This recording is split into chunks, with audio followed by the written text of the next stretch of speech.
It is Wayne Kelly with Personal Bankruptcy Canada, a place where we talk about financial solutions for Canadians who have a little bit of trouble with money. Joining today, we've got Ian Penny, a trustee in bankruptcy with Jones-Noseworthy in Newfoundland and Labrador. Thank you very much for being here, Ian. Thanks, Wayne. Great to be here with you.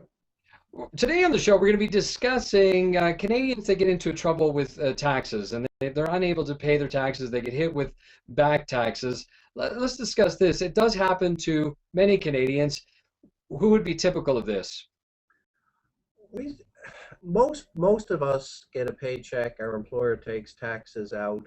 Ideally, we get a small refund when we do our taxes at the end of the year, and everything is looked after. That doesn't work out for everybody. A lot of professionals, lawyers, accountants, doctors, people like that. A lot of seniors, believe it or not, could have multiple sources of pension income coming in: Canada Pension, Old Age Security, a private pension. Uh, the government doesn't take any taxes out of the Old Age Security and the Canada Pension, and all of a sudden you're left with a tax bill. These people are on a fixed income, and they got a bill they can't pay. Or even people, in some cases, who work multiple jobs. Both employers take out taxes based on what you make at that one job. You've got two. When you add them together, you should get a whole lot more taxes taken out. And those are the typical scenarios we see when people come in with tax arrears.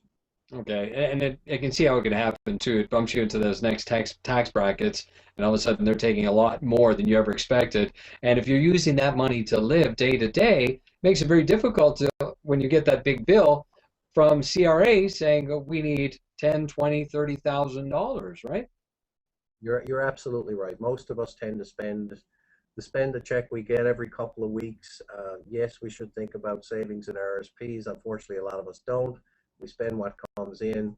You get a shock at the end of the year. There's taxes owing, and now you got to pay this year's taxes and last year's taxes, and it's very, very difficult to do. So what does Canadian revenues do? What does CRA do to grab that money? Can they just take it right out of your bank account, or what are their resources? Canada Revenue is an interesting creditor because it's very easy to borrow money from them, and I'll use the word borrow loosely, because they're always playing catch up. You don't pay your taxes. They don't know till your taxes are filed for the following year.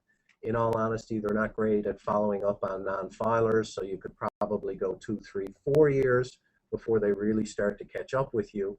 Once they do, they have immense powers of collection, and they can seize wages, they can seize bank accounts, they can put uh, liens on your homes, on other assets. They have by far the most powerful collection remedies available to them of any creditor. So what is a Canadian supposed to do if they are in this situation? Um, it's very difficult in many cases to deal with Canada Revenue once you're behind, because you're into that situation of they want you to pay this year's taxes and they want to get you to pay for your past sins, or last year's taxes. And most people just don't have the ability to stay current and pay the arrears. And quite frankly, once they catch up with you, they don't have a whole lot of patience. So they will garnish your wages or your pension. They will take your bank account. And of course, once that happens, you're really out of choices because they just don't leave you with enough money to live.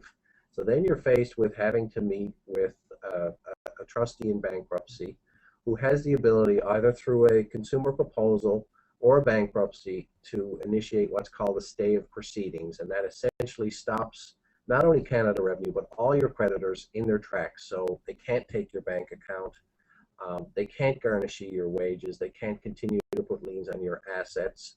And that sort of stops the music so we can come up with a plan to get you out of trouble. It's amazing. You don't start thinking about how it can affect you, but when they just walk in and able to take so much and they have so much power, you can see how that can turn things around very, very quickly for somebody, Absolutely. especially if they go back 5 years and they're taking a big chunk of money. So contacting a trustee in bankruptcy is well worth it. Everything we talk about is, real life, real Canadians going through these issues. So you've had people in this situation in your office. Absolutely. And Canada Revenue is one of our best sources of business, because just once they get after you, it's just so difficult to dig your way out. And you should absolutely try. And you know, we give that advice a lot of times is here's how you can maybe work yourself out of this. But quite frankly, in the vast majority of cases, the problem is just too large. The cash flow is not there to deal with it, and you're faced with a consumer proposal or a bankruptcy. All right, so there are solutions. The number one thing we want people to know is that they can contact a trustee in bankruptcy. Final wisdom here, Ian?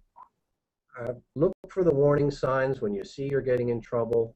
Ask for help sooner rather than later. The sooner you ask, the more options you're going to have to get out, and you know, it's just that simple. Terrific. Ian, thank you very much for being on the show today. Thanks, Wayne. I enjoyed talking with you. Yeah, and if people have questions, of course, they can go to our website, personalbankruptcycanada.ca. My guest today was Ian Penny, a trustee in bankruptcy with Jones-Noseworthy in Newfoundland and Labrador.